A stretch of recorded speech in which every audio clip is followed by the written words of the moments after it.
Hey guys, a couple of weeks ago I tested Katalyst AI for storyboarding development and look dev. It was an impressive little AI tool website app that I thought is on the right track as a relevant and high production value tool in the visual effects workflow for movie production, particularly in the previs and look development generation process. In my last video, I listed many of the significant limitations for control using this app. But I think it's worth the investment and time and the price for the value that it provides to your workflow and whatever project you might be working on. Whether you're building a movie, a game, a book, or any kind of narrative really, it's worth exploring Katalyst AI for its current capabilities and use it as a co-creation AI tool for look development. Today, I want to see how well it does in the real world and whether it can recreate shots and do previs for a movie called The Abyss by James Cameron. I'm exploring this previs process before I recreate these shots in Unreal Engine. So let's get to it. For those of you who are new here, my name is Pierre and I'm producing an underwater indie film about a US Navy SEAL mission that goes awry in a real practical submersible set that was built for and used by Arnold Schwarzenegger.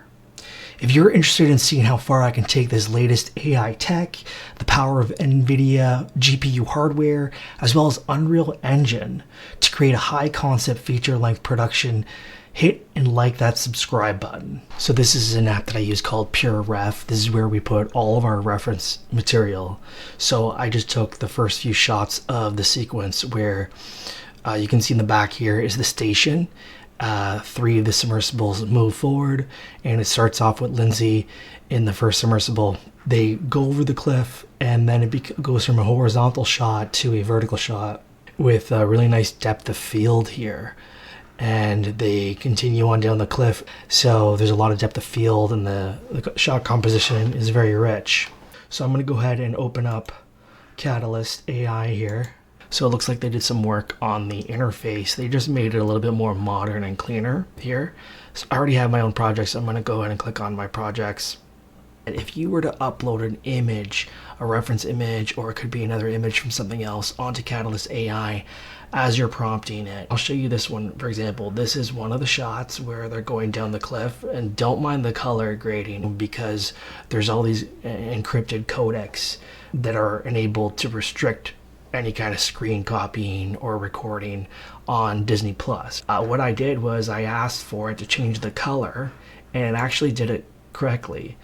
But and it did a pretty good job. The problem is that this is as far as I got with any usefulness to this tool, this feature, as far as uploading a picture goes, because I prompted it from here, and I said, "Give me a long shot," and this is what it did.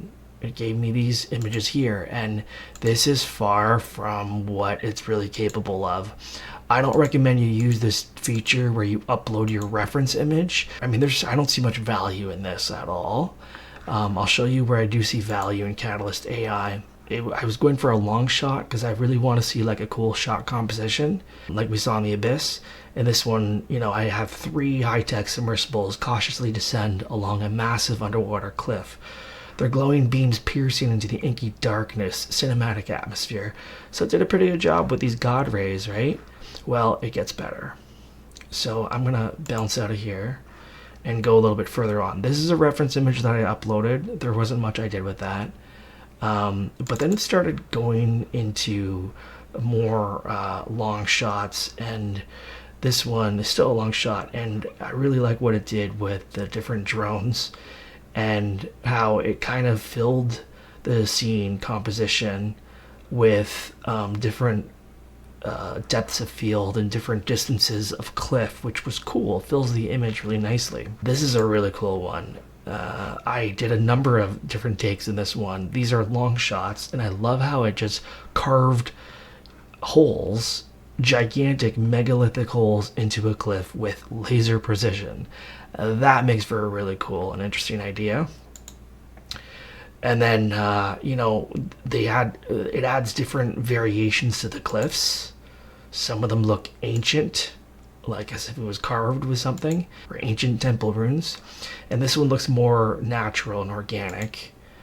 But for half of this, I mean, the moon shouldn't be there. This is supposed to be underwater, but You know, that water can be changed out. And so I want to show you the difference between a long shot and a wide shot and a medium shot. So when you prompt it here, like I'm not going to change the prompt, but we have different options for different types of shots that we use, and this has to deal with the lens size and the focal length of the lens.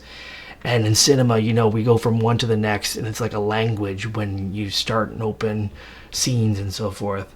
I just kept 3 different test shots: the long shot, the wide shot, and the medium shot.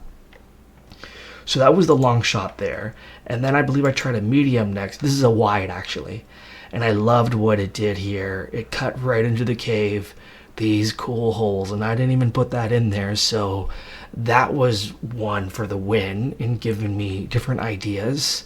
Now obviously it's weird having this water here, and then there's more water surface up there that are shining caustics down onto the cave, but who says that this has to be water? Maybe it's on a different planet or something, and it's like methane, liquid methane, or some kind of oil that doesn't mix with water or something. I mean, these are all like I wouldn't have thought of that before this picture. Like, look how much value there is there. This one, I like it how they have the cave. It looks like in these wide shots, it does more coverage from left to right of the frame, as opposed to the long shots tend to go really deep, and so much so where we don't really always see the end of the cave. You see that? But then as we go to wide shots, it does more coverage. The idea is that it fills the screen more from left to right. Like this one looks like it bends over here. This one is filled out as well too. We're seeing much more coverage. I really like this one.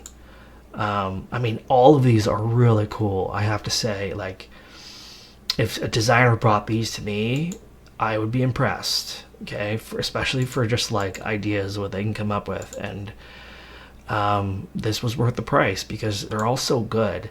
You just click on one of these video buttons and you can prompt it, tell the camera where to go. Usually I have the camera tracked somewhere, and I usually just do 5 seconds to save on credits so I have more coverage.